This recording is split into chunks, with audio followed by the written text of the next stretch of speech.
Добар ден, почитувани гледачи, ја следите програмата на ТВМ телевизија и наред е најновото издание на новата Јоклама. Во ова издание ќе зборуваме за една многу сериозна тема, ќе зборуваме за правата на животните, ќе зборуваме за тоа колку ние се грижиме за животните, колку го практикуваме и го спроведуваме законот за заштита на животните. Сериозен гостин за сериозна тема, Климент Арнаудов од Сдруженијето Анималија, инаку поборник на правата на животните, мој гостин. Добар ден, добре ми дојде Климент во Јокламата, како што те најавив, сериозна тема. Добар ден и добре те најдов. Денеска малку во Јокламава.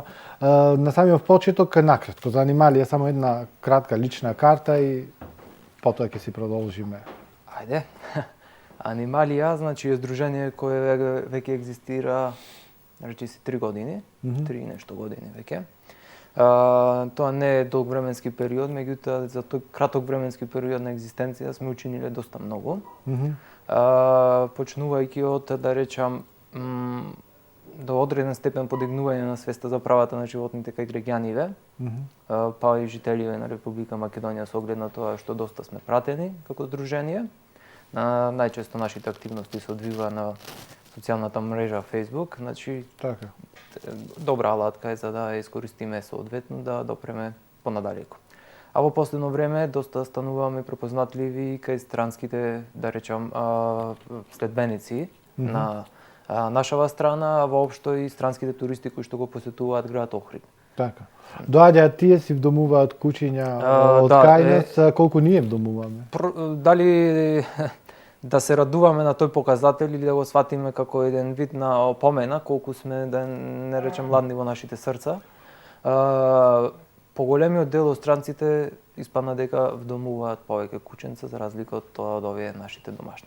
Има ли тука врска, ајде некој ќе рече дека имаат повеќе средства и услови па може да чуваат куче, меѓутоа дали е тоа така? Крсте за изговори, можеме за секакви теми да најдеме милиони изговори. Еден од тие изговори е тој кој што го спомна, значи кој што упорно се повторува, немаштијата, она што не прави да немаме, значи, услови да ги вдомиме. Напротив, ево и јас не доаѓам од имотно семејство, па сум вдомил 6 миленици.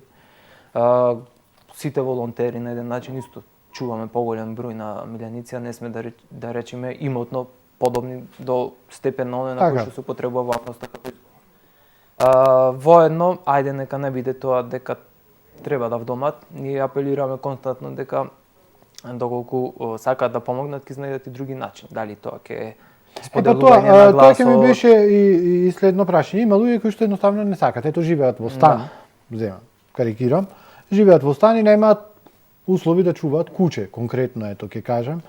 На кој начин друг може да помогне? Значи, оној кој што сака да помогне вистина, ќе најде друг начин. Ќе го состаде. Макар и да е станот проблем во прашањето, тоа не е мерило. Јас имам и другари кои што чуваат и добермани во стан. Значи, така, и тоа и под услов да бидат четани барем 2 пати дневно, нормално, ради нивната благосостојба. Има други начини, тоа се дали ќе споделување, значи на нашите објави на социјалната мрежа Facebook или ќе биде споделување од еден глас до друг глас, значи преку пријателства, апел за донации, изработка, да речеме, на куќарки, може, значи, да ни помагаат со сено, храна, евентуално нешто, остатоци, ево да речеме, хотелиерите може да ни помогнат исто така, меѓутоа сме наишле на доста затворени врати. Храната која што останува да ни ја донират, едноставно да би ја употребиле. Пак ќе речем, значи, изговори едно чудо, меѓутоа ако вистина се сакаат животните, следствено животот, значи, бидејќи во нив има живот како и во луѓето, ќе се изнајде начин да се покаже хуманоста. Воедно, најчесто јас ја користам и таа паралела, не случајно имаме две раце ние луѓето, една рака за нас, другата да ја подаваме на битија во потреба. Без разлика дали тоа ќе се луѓе или животни. Знаеш, има и оние изговори. Ние за луѓето не ги имаме средно работите, сега па за животните ќе се грижиме. Значи, оној кој што ја прави таа паралела, тој изговор го нуди, значи, верувајте ми дека тој нема ни да помогне ни на луѓето, значи тоа му е еден вид оправдание за неговата пасивност и летаргија во поглед на сите општествени прашања и избеднувања, кои што се, да речеме, овака со негативен предзнак. На самиот почеток од Муабетов спомна еден збор. Сиве овие невладени организации кога се формираат, вклучително ето и Анималија, Сите имаат една главна таму цел, им е примарна цел да ја кажам, подигање на јавната свест. Да. И сите се водат од таа побуда да се занимаваат со одредена проблематика. Кога станува збор за заштита на правата на животните и генерално за љубовта кон животниве, колку вие треба да работите, ето и од анималија, меѓутоа и ти како човек кој што си ги сака животинчињата, да работиме кај нас нашево општество, ево сега конкретно за Охрид зборуваме. Каде е јавната свест и колку ни е развиена и колку ние се грижиме, ајде да не кажам, не се грижиме многу тоа што покажуваат точно последниве информации. Точно е така, затоа што таа ниска свест фактички ни се враќа, да речем, на тој начин што и оној товар што го носиме ни се натрупува уште поголем товар. Да бидам појасен, значи генералната, односно мисијата на анималија, кога се основаше, беше токму подигнување на јавната свест, ширење на, да речам, тоа дека има одреден закон за заштита на животните на ниво на Македонија, подигнување, значи буквално на свеста, и тоа да ни биде на еден начин преку предавања, преку примери и слично. За жал или за среќа, ние го проширивме тој опсег на наши активности со тоа што се зафативме со идејата наречена менаџирање на прифатилиште. Значи на еден прифатилиштен центар, кој што ето сметавме дека побрзо ќе ја средиме таа област, бидејќи таа е правно регулирана. Значи сега морам ова да го потенцирам дека кога ќе настапувам покритично по одредени прашања, ако вистината е таа, не гледам друг основ освен ето покритично да настапам, ќе настапам во лично име, не во име на анималија, бидејќи можно, ево јавно ќе кажам, да се и одредени реперкусии поради тоа да ги перцепираме, да ги генерализираме моите изјави како да се изјави на анималија. Наидовме на одредени обструкции во смисла на регистрирање на тоа прифатилиште. Тие обструкции генерално оние кои што нешта кои што зависе од наша страна ги исполнивме за 2 дена. Така? А другите нешта кои зависе од другата страна, во случајов локалните институции, не можевме да ги исполниме и се уште на прашањето околу регистрација на нашето прифатилиште виси во воздух. Значи, би било доста погубно по поглед на имиџот на град Охрид доколку се деси некоја негативна импликација за ова прифатилиште, односно затворање. Зошто го кажувам ова? Затоа што ова прифатилиште веќе го менаџираме година и пол. Го менаџираме чисто на волонтерска основа, значи буквално душата имаме оставено за животните.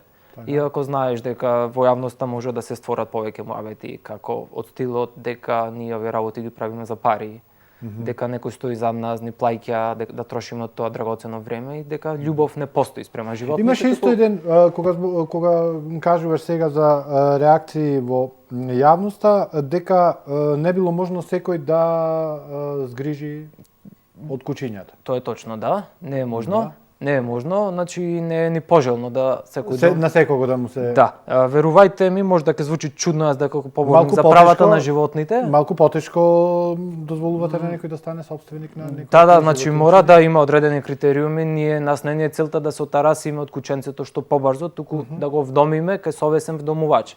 А не после недела дена од кога ќе му досади на некого миленичето да го најдеме на улица, па после да не дојдовме до ова состојба поради таква ситуација, поради доаѓаме, меѓутоа она што е трагично тоа е што општеството прстот го вперува во нас, значи невладиниот сектор, анималија, место да го впери прстот во институциите кои затајуваат. Значи ние како анималија сме и во улога на инспектори, и во улога на контролори, и во улога на менаџери на прифатилиште, затоа што не сакаме буквално ова прифатилиште да биде друго прифатилиште во друг град за кој знаеме дека се шират неубај муабети, значи како се постапува со животните. Да продолжам онаму каде застанав, значи ќе звучи чудно да јас како поборник за заштита на животните ти кажам дека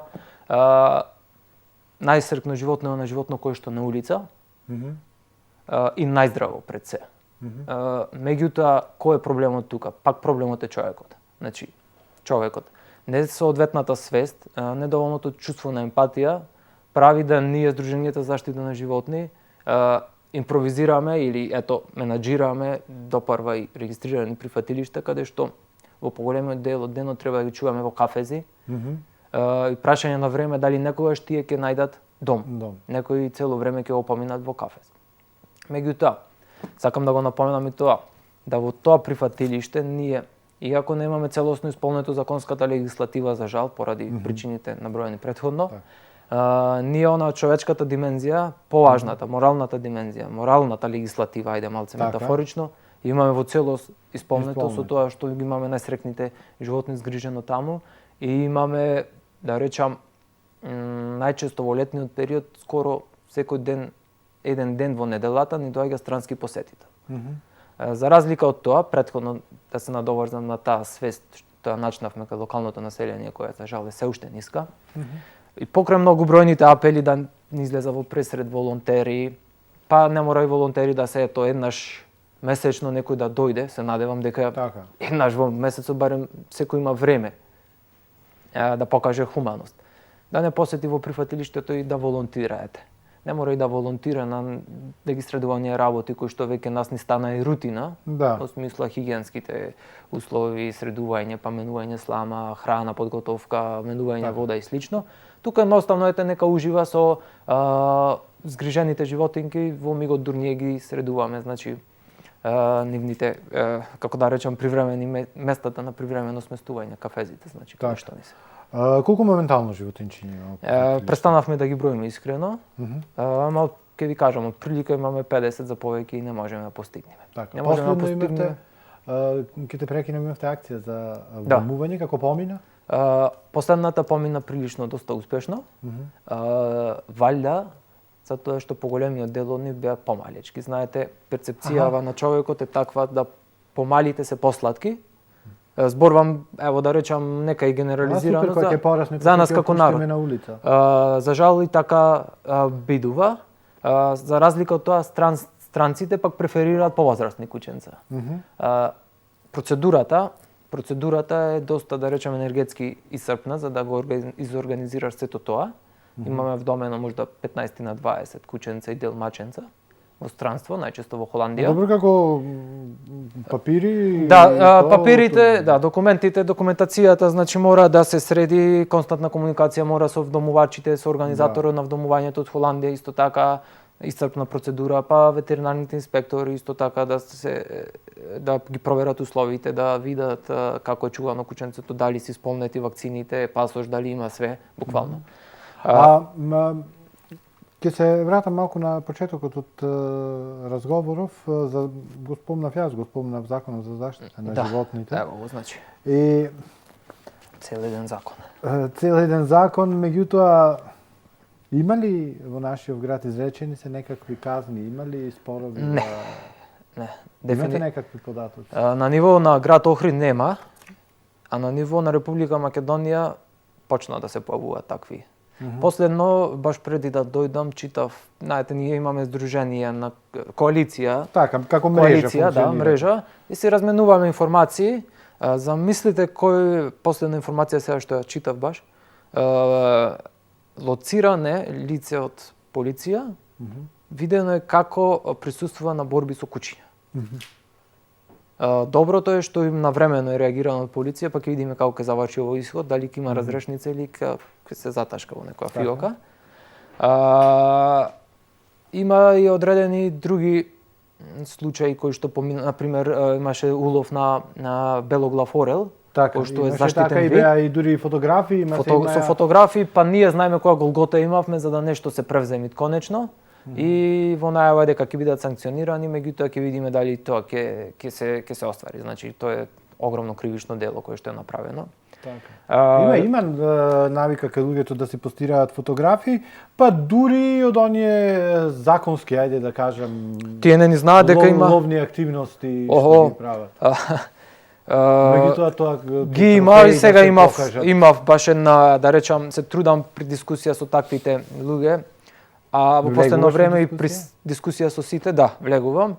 И гледам да зачувам љубовта во мене и да не се сведам на ниво да постанам во комуникација на лик нив. Така. Да, генерално тие се истапуваат со навреди, со Така. закани и слично, гледам да ја ублажам топката за тоа што не ми доликува како поборник за животните и поборник по дефолт, поборник за животните и поборник за правата на луѓето, во една понапредна размисла. Не ми дозволува да се спуштам на тоа ниво и да дозволам, значи, љубовта која во мене тлее, да ја згаснам од, да речам, тоа што ќе се спуштам на тоа ниво, да омраза создаде тоа во мене. Значи, имате сега, и тоа е малце што можеби во иднина ќе биде менувано, се надевам, во закон, тие се повикуваат на законот, значи за да се ублажат совеста, дека дозволено е во законот во тој период, мада има и има и периоди кога и противзаконито ловат. Така. Се повикуваат на тој закон за да се ублажат совеста и да рече добро, демек законски ја си постапив оке, значи се повикува на тоа дека основен извор на храна им е месото, имено морам да напоменам и таа конотација да ја направам, дека 6 години веќе сум веган, значи бидејќи мене ми е непоимливо да ги љубиш животните, ја да ги јадиш. Така. И генерално гледано сите во здруженијава сме или вегани или вегетаријанци. И дури во последно време научните студии покажуваат и јавно веќе се презентираат дека веганството е здрав начин на исхрана и дека голем дел од болестите може да се минимизираат ако се премине кон растителна исхрана. Сакам да кажам дека изговорот дека тоа што е уловил срната, значи буквално на таква слика денес коментирав ето. Значи тој мил поглед буквално да те растажи. Некои си наоѓаат оправдување дека е прифатливо, значи. При толку благодети што природава ни ги распослала, во смисла билки, во смисла плодови, овоше и слично. Јас не гледам основ да моето морално во себе го згаснам, а моралното ми вели не убивај, не крвопролевај, да го згаснам за сметка на некои си цревоугодни цели, ајде, мевоугодни цели, да се изразам малце погрубо. И она што е, не се води сметка да речиме за колку ќе се улови, како ќе се улови. Имавме случај на волци како нападнале крави во некое село пред еден месец. Си реков, секако ќе привлезат со пушките да ги истреба волците, ама тие испадна дека, знам дека имаме волонтер таму, љубител на животни, што живееше во тоа село, и кажа дека луѓево сватија кај им е грешката и не сватија дека тоа е нивна грешка. Каде? Го сотира дивечу по планините, па нормално волкот ќе слези подолу да најде извори на храна. Во трлата да бара. Да. Ова прашање ти го поставив во врска со законов, во врска со една друга проблематика, еден друг проблем кој што некако во периоди ни се јавуваат и претпоставувам, сигурен сум имаш податоци, станува збор за троењето на домашни меленичиња, како некако му доаѓа како на циклуси.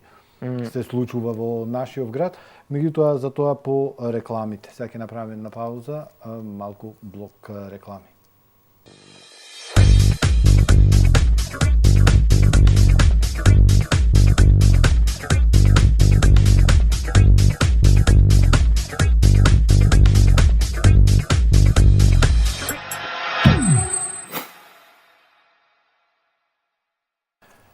Ете, почитувани гледачи, ние сме повторно во студиото. Климент Арнаудов, мој гостин во Јокламата. Зборуваме за правата на животните, зборуваме за законот за животни, за заштита на животните и за тоа што е најважно колку ние како општество истиот го спроведуваме во пракса, го практикуваме, колку ги сакаме, впрочем, или едноставно само се правиме, дека ни се важни животните кога ќе има некој настан, кога ќе сакаме да покажеме некаква, ето да кажам, хуманост. Првиот дел од муабетот го завршивме со најава за една тема за која што ќе зборуваме со Климент во наредниве неколку минути и како што кажав станува збор за една негативна појава која што во нашиот град ќе се појави, па потоа имаме еден период не се случува, па потоа повторно не се случува, станува збор за троењето на животни и ние сега ќе ме исправи Климент ако сум во право, ако се жртви на троењето кучиња скитници или мачки кои што не се згрижени, тогаш окей, никому ништо. Меѓутоа ако во таков случај страда и некое домашно милениче и тогаш креваме ga лама по социјалните мрежи. И тоа е релативно, не секогаш е така. Сега имаше случај на труење во Струга. Претпоставувам бидејќи беше исфрлен на повеќе места, на повеќе локации отров, пак зборувам од моје лично име, не од име на анималија, претпоставувам дека тоа е се општинските служби, бидејќи во ова доба на сиромаштија кој би се држнал да од левот трга за да купи отрови и да труе невини битија на улица. Труењата во Охрид после нашиот извесен ангажман и да речам одредени проекти кои што ги имавме околу едукацијата малце поголема и околу од протестот исто организиравме против труење, особено после периодот на масовни труења во Пештани. И имаше доставивме зачестени пријави после тоа, значи должност ни е не само нас како на здружение, туку на секој граѓанин му е должност да ако се соочи со еден такво противзаконито дело и нечовечно дело, затоа што тука се прекршува и Законот за заштита на животни, меѓутоа се прекршува и Законот за животна средина и Кривичниот законник. Должност му е да пријави в полиција и да не оди со изговорот не знае кој е сторител, туку има значи пријава која што гласи на непознат сторител. Тоа институциите треба да се спроведат после истрага. Да, значи буквално како кога би се соочил со мртов човек, пријавуваш, па после треба да си истражат институциите што допринело, како допринело да најдат докази и слично. За жал ниската свест нас не говори друго, значи дури оние кои што имаат миленици, го спомнав за тоа примерот со Струга, имаше случај на затруен миленик на лице од Струга. При комуникација со него се испостави дека тој се плаши да го пријави случајот, бидејќи можни се реперкусии од смисла да не ме дознаат, па да си нарушам односи, па кој ќе трча по лавиринтите судски, во таа смисла. И добро, сега нема што да убедам, доброто е што се спаси куќето на време, ветеринарот интервенира. Значи да сега вајава, ќе земам овие 10 години изминати, ајде нека се 15 случаи нешто пријавен за труење. За труење уште немало некој исход, значи драстичен, немало. Свеже случајот со еден монструм во Кочани. Да, тоа имаше по националните телевизии. Да, значи буквално ние здруженија ако не згаламевме, тој случај ќе си буквално тераше како нешто нормално. По линија на помал отпор имаме поважни работи да завршиме, како што спомнав за луѓе во некој. Така. Па после тек да видиме овие кои што злоставуваат животни, значи тој ги злоставува до степени да ги силува. Значи наодите од ветеринарно лице кажаа дека се силовани поголемиот дел од жртвите ти.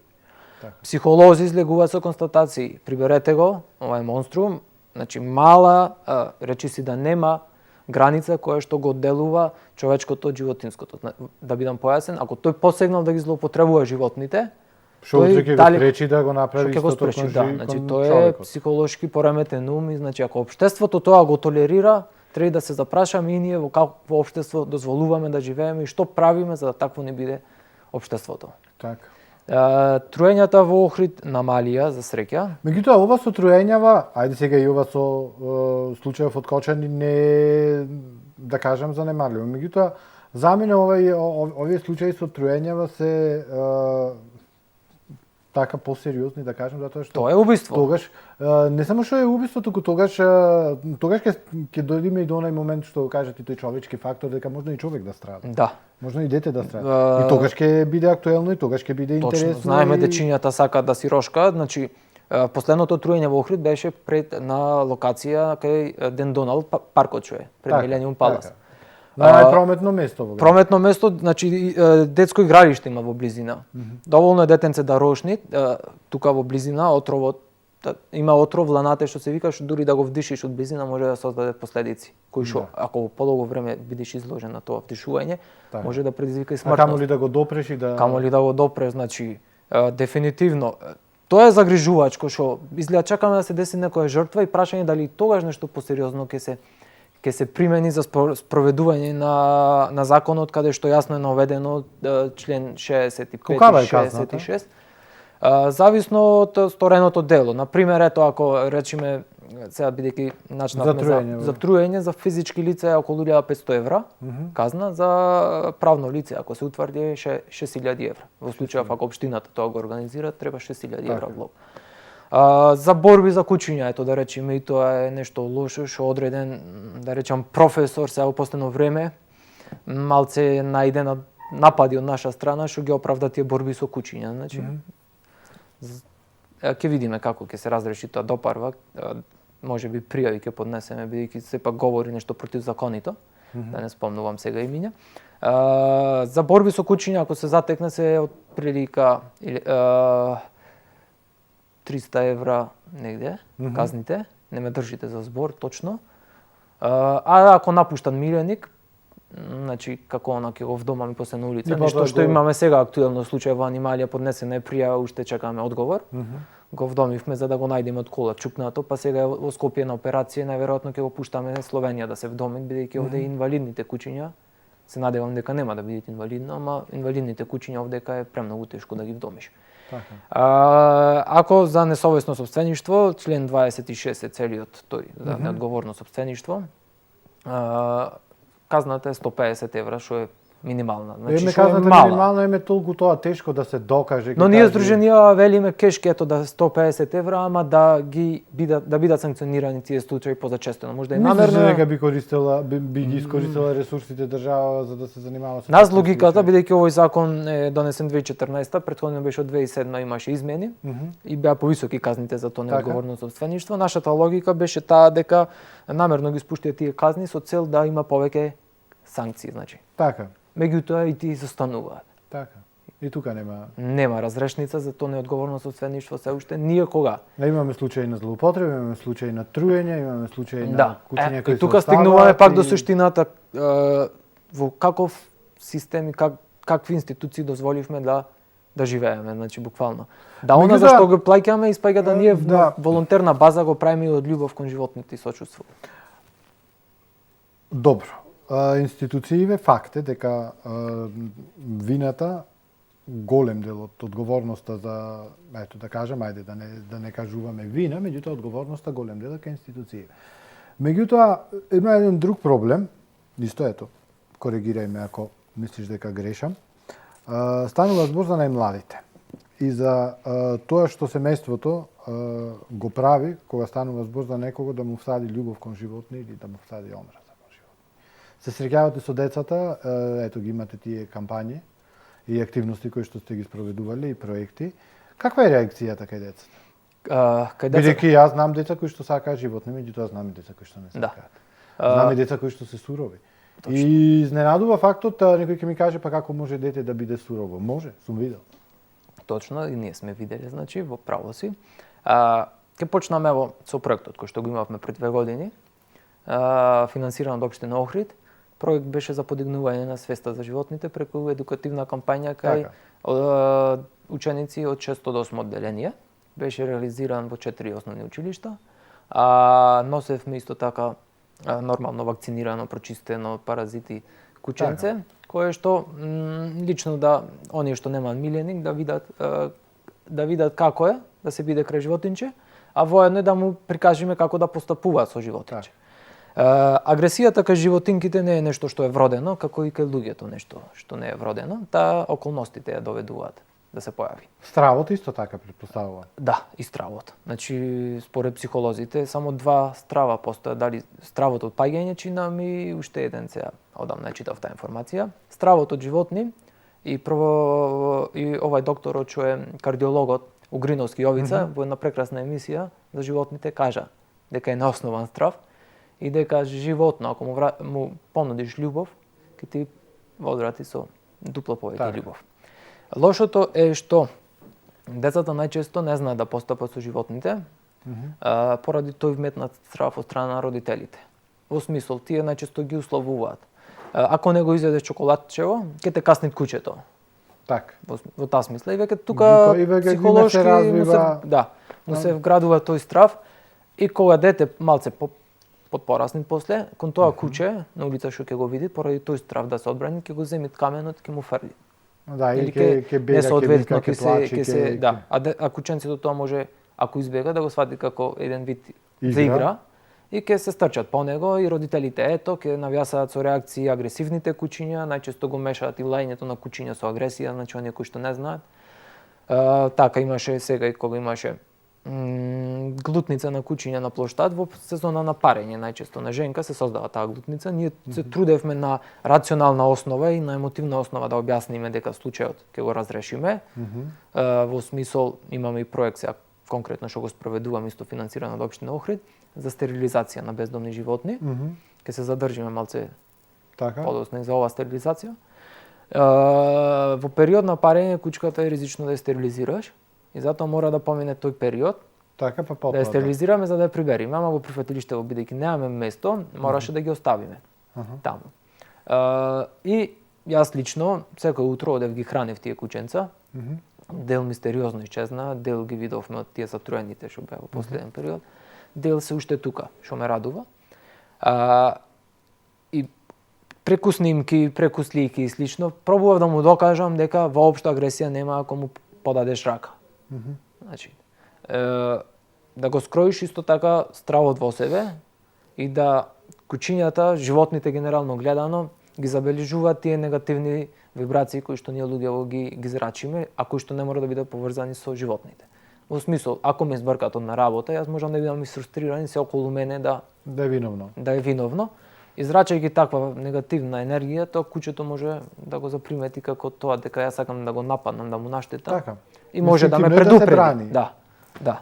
А не велам дека и окей, значи дека во ред е да се соочуваме со глутница кучиња во Особено во сезона на парење, бидејќи знаат да бидат тогаш агресивни. Да, меѓутоа најчесто се агресивни меѓу себе. Да. Со тоа што нели буквално тој пример го давам и ние во дискотека, да ојме, да видиме дека некоја таква, да речам, провокативна девојка која праќа одредени сигнали, меѓу себе ќе почнеме да им неретко сме сведоци на тепачки, па и убиства имало исто така.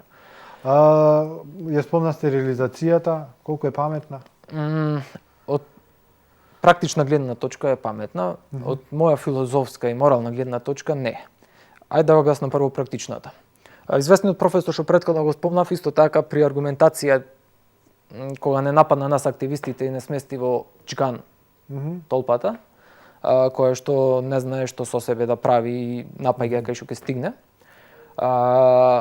Спомна исто така дека стерилизацијата не е во ред и има јас одредени коментари на виртуелните мрежи. Не е во ред од моралната гледна точка, меѓутоа од практичната гледна точка. Значи, додека свеста кај луѓето не доживее еден расцуд и сочувството не добие свој максимум, за жал ние мораме да најдеме механизам за коригирање на злокобијата која што оној неосвестен ум ќе ја направи. Единствено чаре, единствена солуција за решавање на прекубројноста на бездомните животни. Не нарекувам, не велам дека е проблем, затоа што ништо што природава создава не е сходно да се нарече за проблем, е во стерилизацијата и кастрацијата.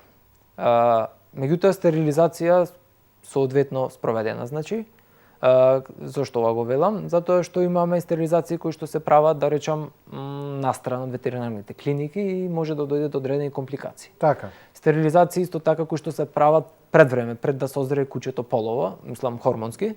Така. Тоа не е во ред, меѓутоа над 6-7 месеци кога еден циклус ќе помине, хормонски ќе созре кучето или мачето, во ред е да се стерилизира со цел да не би биле сведоци на оставани кученца во пакети, така. во континери.